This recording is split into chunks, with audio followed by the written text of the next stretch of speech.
Start diversifying your assets. Do not trust in your local currency, which fluctuates with events. Protect your wealth. Gold and silver are always in demand and are limited in supply, so you can always find buyers. Always scout around for desperate buyers who are trying to liquidate their gold and silver for currency. They are your best people to target when you are buying gold. You can even offer low ball offers and see who will take the bait. Like attracts like. So the more wealth you store away, the more you are likely to attract. Besides, keeping it as precious metals is a form of saving. You are not tempted to spend your money. And remember that a penny saved is a penny earned. There you have it.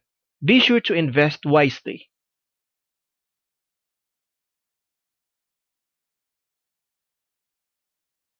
A trader's mindset is very important. Psychology is infinitely more important than how much you have to invest. A trader with little money but strong psychology is infinitely better than a trader with a weak mind and lots of money. Why is that? Because a person with a proper mindset can double, triple, or quadruple their money, while a person with a poor psychology can lose it all overnight. The key is to be detached with your money. It is better to trade with money that you can spare rather than money you depend on, life or death money. Can you hold a trade? What happens when the price takes a plunge? Do you understand that gold and silver trading is like buying a house? No matter what, the price of a house will always go up, but it is a matter of how long can you hold.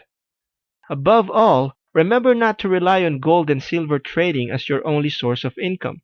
Most people, when they put all their eggs in one basket, make bad decisions because it represents all or most of their wealth. When you have income coming in from diverse locations, or even other commodities you are trading with, you will make better decisions.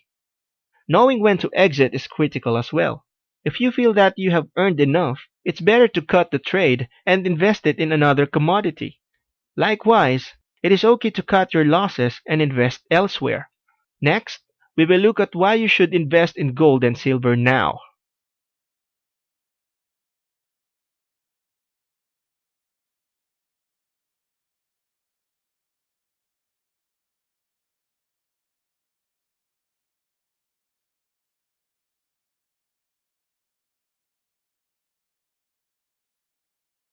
Am I looking for a quick cash, or am I in this for the long haul? Are the metals I'm buying genuine, real, authentic? Are you buying at a low or at high? Are you buying paper metals or real bullion? Have I diversified my portfolios enough? Don't put all your investments in one basket. In our next video, we will look at the psychology for any precious metal trade.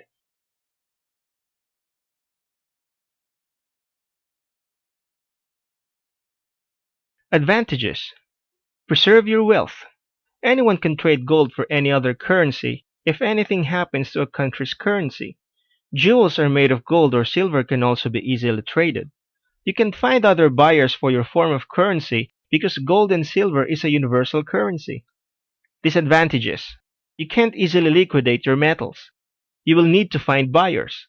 The spread can be high. In other words, you will pay a lot of commission to gold and silver sellers. It is a defensive strategy. Even if you gain money through gold, your currency devalues. You do not earn interest from the bank.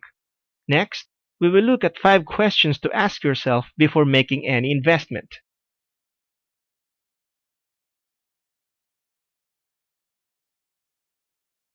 In 1971, President Nixon severed the US dollar's ties with the gold system. The US Treasury was running out of gold as more and more people were exchanging their US dollars back to gold. People were starting to lose confidence in the US dollar and more people were emptying the gold reserve. In act of desperation, President Nixon severed the gold standard, thus enabling the US to continually print money. They were effectively creating their own debt and generating as much debt as they wanted in the form of currency. Over the years, the US dollar started dropping and the price of goods started to go up. Now why is that? It is because the US dollar is continually losing its value to the point that, compared to 40 years ago, the US dollar is only worth a fraction of what it used to be. Because currency starts to lose its value, especially with the whole world's currencies, hedged against the US dollar, the price of gold and silver starts rising at an astronomical rate. The demand for gold and silver starts increasing, and the increased demand for it spikes up the price even more. In our next video, we will look at the advantages and disadvantages of investing in gold and silver.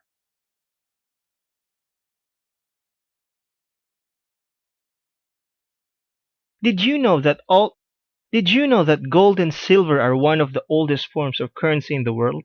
These two metals have been traded around the world for thousands of years. Printed money doesn't even come close to the value of gold and silver.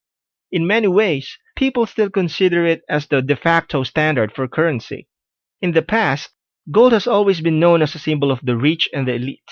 Silver is also precious but in more functional ways. Gold, we see it as jewelry and silver as silverware. Gold and silver is a sign of money and power. They are soft enough to be molded into different forms, and its form gives beauty that entrances people. Unlike currency in the form of paper money, you can't print it out of thin air, so it is inherently valuable. The gold standard is what governments use as a comparison of currency. When a government is using the gold standard, it means that they are basing their currency and valuations on a worth equal to an amount in precious metals, namely gold and silver. The United States used to use the gold standard. In our next video, we will look at why the price of gold and silver is rising.